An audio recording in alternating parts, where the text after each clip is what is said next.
අකුරු පටලගත්තාම රටම පැටලෙනවා.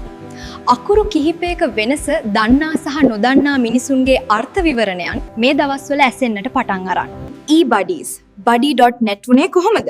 ආණ්ඩුවට අනුව මේක කුමන්ත්‍රණයක්. විපක්ෂයට අනුව ආණ්ඩුවේ අයගේ ලිංගික නැමියාවන් පිළිබඳව සමාජයේ මවන්නට හදන දේශපාලන බාල සංවාදයක්. මොකක්ද ඇත්ත?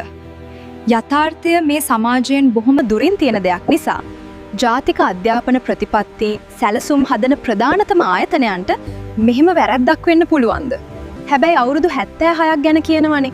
ඒ කාලය පුරාවටම මාරුවෙන් මාරුවට පක්ෂ විපක්ෂ දේශපාලඥයෝ ඊටාම බාල දේශපාලන සංස්කෘතියක් රට තුල නිර්මාණය කිරීම හේතුවෙන් ගස් ගල් වැනි වගකීම් විරහිත නිලධාරී පැලැන්තියක් බිහිවීම ශ්‍රී ලාංකික සමාජයට ආර්ථිකයට හා දේශපාලන පද්ධතියට සිදුව ඇති ලොකුම හුනියමයි.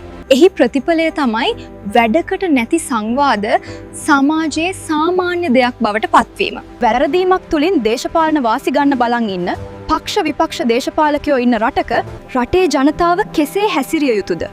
පොඩ්ඩක් කල්පනා කරලා බලන්න.